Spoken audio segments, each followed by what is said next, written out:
현재 미국 학교 내에서 우리 학생들이나 교사들이 기독교적인 기도나 전도 그리고 성경 공부를 할 수 없는 것이 현실입니다.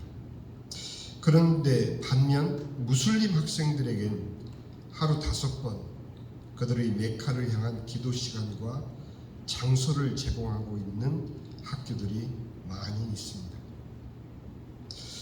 그 이유가 무엇일까요? 왜 기독교인 학생들과 교사들은 기도할 수 없고 하나님 말씀을 나눌 수 없고 공부할 수 없는데 저들은 왜 하루 5번 기도할 수 있는 시간을 허락받고 장소를 제공받을 수 있을까요? 그 이유는 바로 그들의 종교가 그들 삶의 규범으로 인정받았기 때문은 아닌지 모르겠습니다.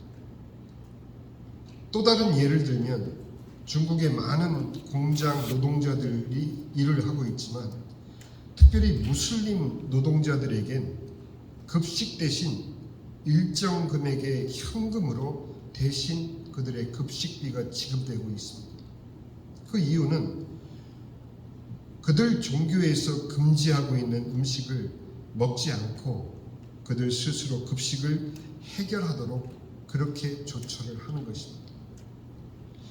왜 그들의 삶의 방식은 세상에서 인정받고 있는데 우리 기독교인들의 삶의 방식은 전혀 인정되고 있지 않는지, 개인적인 신앙 고백에 의하지 않고 이런 규범이나 시스템에 의한 수동적인 신앙 형태를 따라가는 것은 매우 쉽습니다. 그저 종교가 정해준 길을 따라가면 될 그런 것이 타 종교의 일입니다. 그러나 그들에겐 참 구원이 없는 것을 그들 스스로도 알지 못한 채 일생을 그렇게 살다가 죽음 후에 진리를 대면하게 된다는 사실입니다. 살아있는 동안에는 그들은 진리를 향해 가는 줄 여기고 살겠지만 그들이 죽어 하나님 앞에 서기 전까지는 바로 그들이 진리를 따르지 않고 있다는 것을 알지 못한 채 그들 종교가 정해진 규범에 의해서 시스템에 의해서 그저 따르면 됩니다. 여러분들 기독교가 그렇게 종교적인 시스템에 의해서 여러분들한테 무엇을 요구하고 그대로 따르면 자동으로 천국 가는 길이 허락된다면 여러분들 그 기독교를 믿으시겠습니까? 성탄절은 온 세상이 부인할 수 없는 예수님께서 분명 이 땅에 구세주로 오신 사실을 공표하는 날입니다. 그 사실을 믿든 믿지 않든 이미 모든 세상에 들려진 이 구원의 소식은 훗날 하나님 심판의 근거가 된다라는 것을 과연 세상 사람들이 알 수 있을까요? 저는 이 복된 성탄주일에 우리는 먼저 우리 소망의 교회가 속한 침례교회의 신앙 고백의 두 기둥을 돌아보도록 하겠습니다. 첫째, 침례교회의 신앙 고백을 한마디로 요약하면 프리덤입니다. 프리덤. 성경 해석을 독점하려는 세력에 대한 자유로운 성경 해석의 바이블 프리덤. 두 번째는 구원을 성예전적으로, 즉 의식만 치르면 구원이 얻어진다라고 그렇게 이해하는 세력에 대한 영혼의 자유를 지켜내는 soul freedom. 그리고 교회의 독재자들에 대한 교회의 자유, 즉 church freedom. 마지막으로 사회를 자신들의 생각대로 만들려는 세력에 대한 종교의 자유를 지켜내기 위한 바로 religious freedom. 이 프리덤이 바로 침례교회의 가장 중심 기둥인 것입니다. 그것을 다시 세 가지로 신앙적으로 축약하면 여러분들이 기억하기 쉽게 BBC, B, first B는 Bible, second B는 stand for baptism, third C stand for church.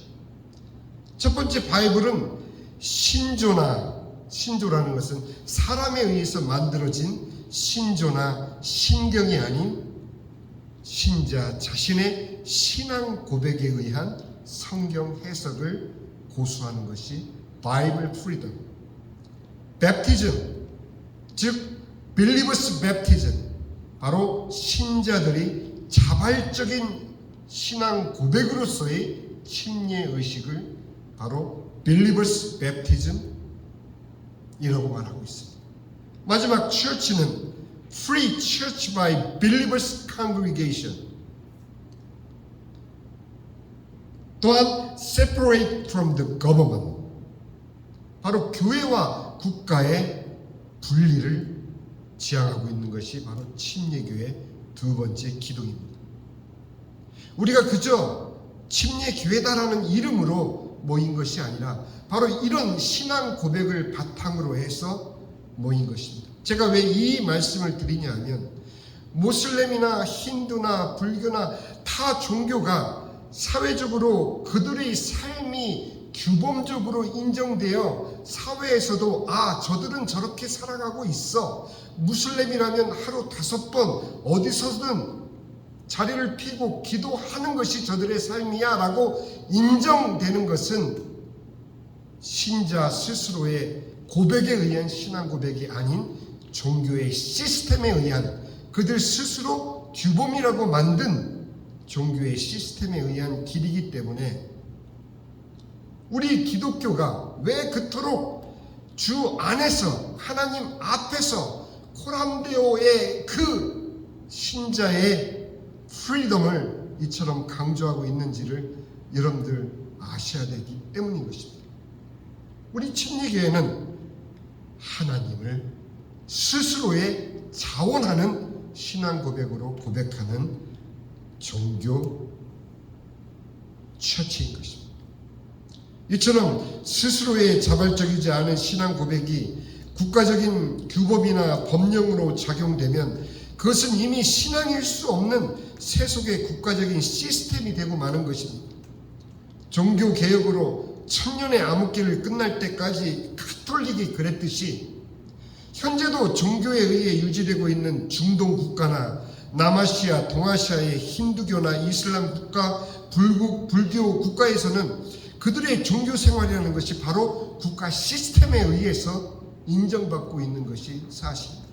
왜 침례교가 그토록 교회와 국가의 분리를 이처럼 신앙을 고수하기 위해서 지켜내고자 하느냐 하면 우리 개인의 신앙은 결코 국가에 의해서 좌지우지 될 수 있는 시스템에 의해서 컨트롤될 수 있는 것이 아닌 하나님 앞에 선 우리의 자발적인 신앙 고백으로 드려지는 것이 신앙이기 때문인 것입니다. 하나님께서 우리에게 주신 이 신앙 고백은 타 종교의 규범, 예를 든다면 수천의 신을 믿는 인도에선 형법은 모든 인도 국민들에게 동일하게 적용되지만 민법과 결혼과 이혼과 장례, 상속, 이런 일상의 삶은 그들의 수천 가지 다른 종교마다 다른 기준과 다른 법의 내용으로 판결받고 있다는 것을 여러분 아십니까?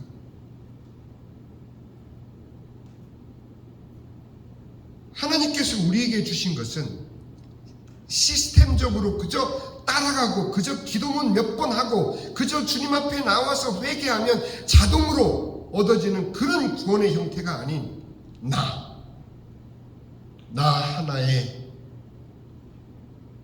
구원을 위해서 예수님이 이 땅에 육신을 입고 오셔서 십자가에 못 박혀 죽으심으로 여러분과 저를 구원하신 그 하나님의 사랑 앞에 우리의 자발적인 신앙 고백을 드리는 것이 바로 우리의 기독교의 신앙 고백이기 때문인 것입니다.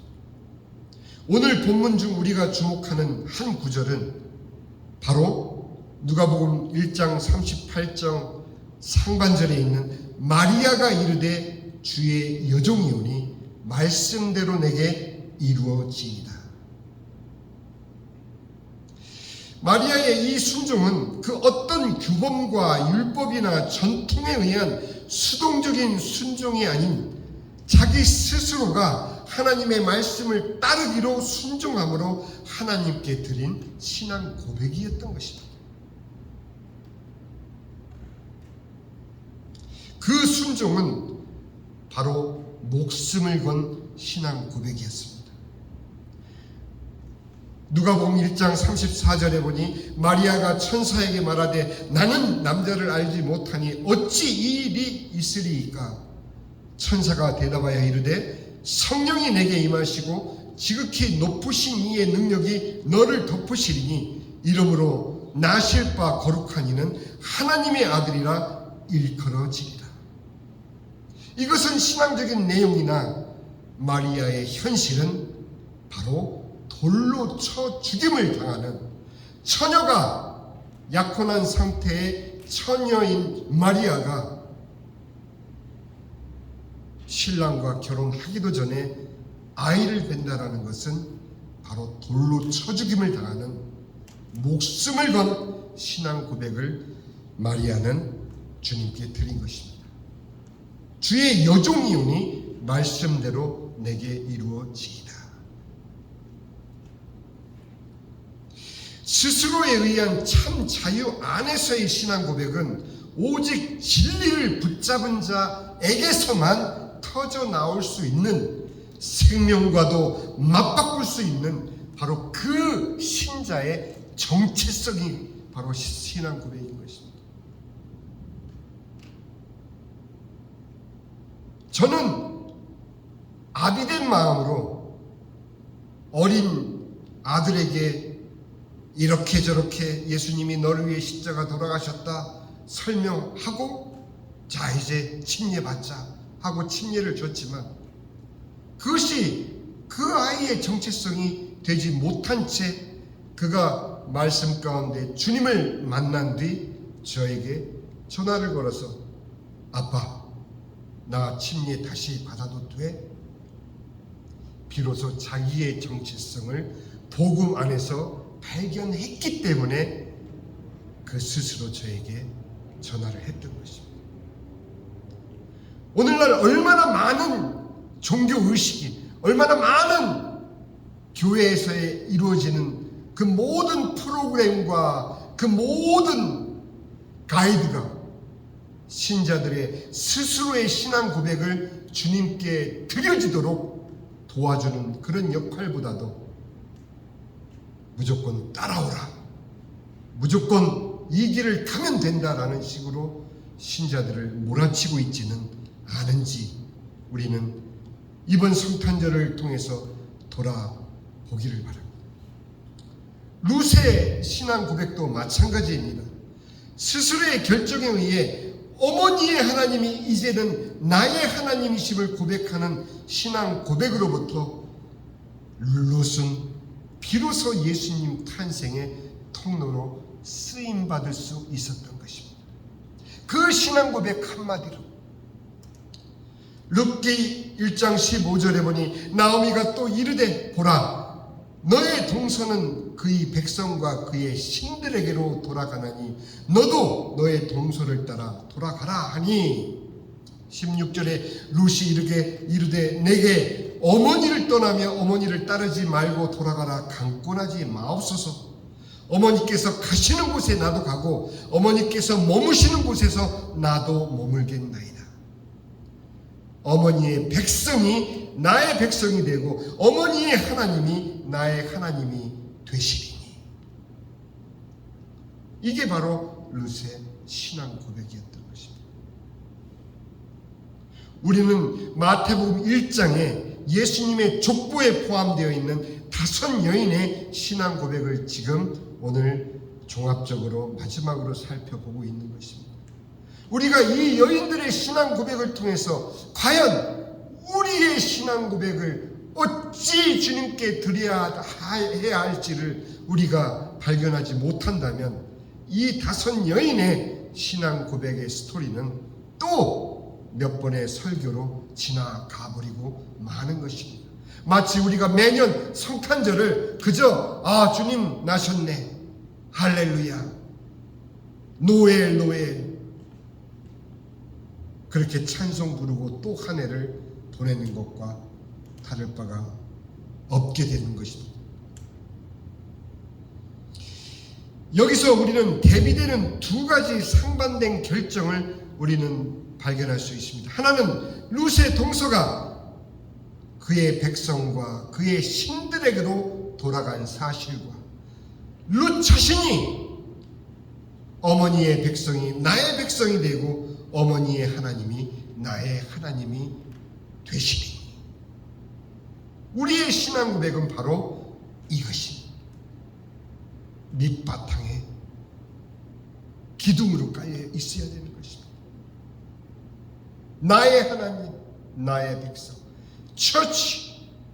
이 교회가 누구누구의 교회가 아니고 어느 목사의 교회가 아니고 어느 교단의 교회가 아니고 바로 나의 백성, 하나님께서 나의 백성이라고 일컫는 우리가 모인 곳이 바로 이곳이죠.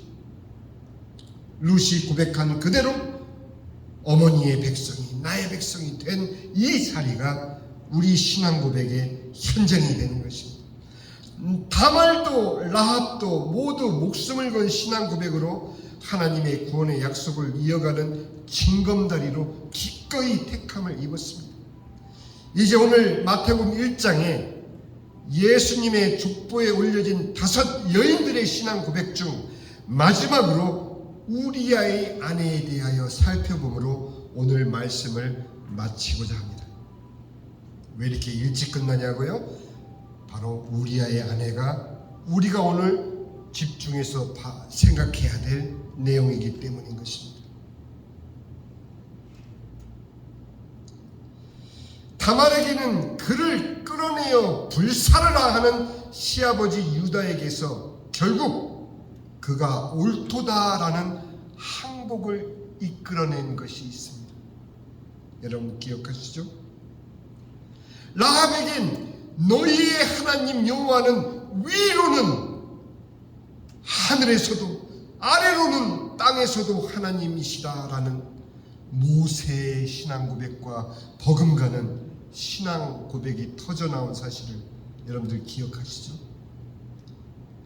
룻에겐 어머니의 백성이 나의 백성이 되고 어머니의 하나님이 나의 하나님이 되시리니 라고 고백한 신앙 고백을 오늘 우리는 들었죠. 마리아에겐 주의 여종이 오니 말씀대로 내게 이루어지이다 라는 목숨을 건 순종의 신앙 고백을 오늘 우리가 본문에서 확인하지 않았습니까? 그런데 마태복음 1장의 우리아의 아내에겐 그녀의 이름조차 언급되지 않은 채 여전히 죽임당한 남편의 이름으로 불리워지고 우리는 그녀의 신앙 고백을 찾아볼 길이 없는 것입니다. 그런데 마태는 이 우리아의 아내를 이 예수님의 족보에 포함을 시킨 5 여인 중에 하나로 마태는 기록하고 있는 것입니다. 그러나 사무엘하 11장에서부터 열왕기상 2장에 이르는 지면을 할애하면서까지 그녀의 이름은 무려 15번이나 성경에 의해서 불려지고 있는 사실을 여러분들 아십니까? 그렇게 성경이 그 많은 성경의 지면을 할애해 가면서 우리아의 아내인 그녀의 이름을 불러주고 있는 이유를 우리는 2가지로 살펴봐야 되겠습니다. 첫째 이유는 물론 우리가 모두 아는 대로 솔로몬을 낳아 예수님이 이 땅에 오시는 혈통의 통로로 쓰임받은 바 다른 4명의 여인들과 똑같이 예수님의 족보에 포함된 사실입니다. 그러나 우리가 주목해야 될 것은 바로 두 번째 이유인 것입니다. 우리가 두 번째 이유로 생각하는 것은 그녀의 존재로 인하여 다윗으로 하여금 인간 본연의 원죄의 탄식이 터져 나오게 했다라는 사실입니다. 우리는 마태복음이 어떻게 시작하고 있는지를 첫머리에 우리는 알고 있습니다. 마태복음 1장 아브라함과 다윗의 자손 예수 그리스도의 계보라. 만일 다윗이 그저 종교적으로 열심인 그의 신심만으로 하나님께 사랑받는 존재였다면 그는 구원받지 못했을 것입니다. 그러나 그가 인간 본연의 심연에 떨어진 원죄의 그 처절함을 밧세바를 통해서 그는 비로소 주님 앞에 고백할 수 있었던 것입니다. 시편 51편 3절에 무릇 나는 내 죄가를 아오니 내 죄가 항상 내 앞에 있나이다. 내가 주께만 범죄하여 주의 목전에 악을 행하였사오니 주께서 말씀하실 때 의로우시다 하고 주께서 심판하실 때 순전하시다 하리니 내가 죄악 중에서 출생하였으며 어머니가 죄 중에서 나를 잉태하였나이다. 언제나 믿음으로 살아온 다윗에게서 밧세바의 존재는 왜 인간이 하나님으로부터 구원받아야 할 존재인지를 깨닫게 해주는 구원의 지팡이와 막대기의 역할을 하였을 수 있는 것입니다. 하지만 그녀에게는 남편을 죽인 다윗 왕을 지아비로 섬기며 살아가야 하는 그녀의 삶의 순간순간을 하나님의 섭리에 순종하는 침묵의 신앙 고백, 이것이 두 번째 우리가 우리아의 아내에게서 발견해야 되는 신앙 고백인 것입니다. 침묵의 신앙 고백. 얼마나 많은 신자들이 그들의 입술을 열지 못한 채 가슴을 치며 그들의 침묵의 신앙 고백을 주님께 드리고 있겠습니까?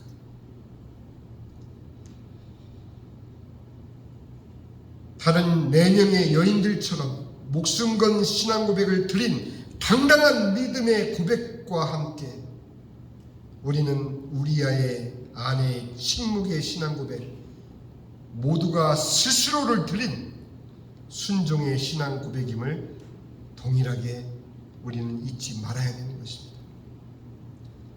이제 성탄이 지난 뒤 연말을 보내고 우리는 새로운 한 해를 맞이할 것입니다. 우리 소망의 교회의 현실 또한 새로운 시작을 위해 지난날을 매듭지어야 하는 결산과 또 다른 도약의 새해가 되어야 할 것입니다. 신앙 더 이상의 우리는 이 신앙을 그저 나의 신앙 고백과 상관없이 흘러가기 때문에 흘러가는 그런 규범적이나 나도 모르게 몸담겨져 있는 종교의 시스템에 우리는 이제는 저항해야 됩니다. 아닌 것에는 단호하게 아니라고 이야기할 수 있는 내 내면의 신앙 고백을 여러분들 회복하시기를 이 성탄절 예수 그리스도의 이름으로 간곡히 부탁드리며 기원합니다. 기도하겠습니다. 아버지 하나님, 우리가 사는 현실 속에서 예수를 믿는 신자로서의 삶이 하루가 갈수록 더더욱 힘겨워지고 있는 현실을 우리가 살아가고 있습니다. 12월 8일에는 모든 인종과 남성, 여성 불문한 결혼 존중법이 여야의 미국의 여야 하원 상원 하원의 모든 국회를 통과하여 연방 법으로 선포된 현실 속에서 우리 아이들은 이제 살아가고 있습니다. 우리가 부모된 자로서 내게 임한 이 성탄절의 의미가 어떤 것인지를 우리 자녀들에게 또 우리 가족에게 우리 이웃에게 우리가 증거하지 않으면 저들은 이 성탄절이 결국 그들을 심판할 근거가 된다는 사실을 살아있는 동안에는 깨닫지 못하게 됩니다. 아버지 하나님, 우리 소망의 교회 모든 성도들 그들 가슴 가운데 먼저 이 마태복음 1장의 예수님 족보에 있는 5 여인의 신앙의 고백을 허락하여 주시고 우리 스스로의 신앙 고백이 주님께 드려지는 복된 성탄절 되게 축복하여 주시옵소서. 감사드렸고 예수 그리스도의 이름으로 기도하옵나이다. 아멘. 다 같이 일어나셔서 찬송가 622장입니다.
우리들을 영원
주의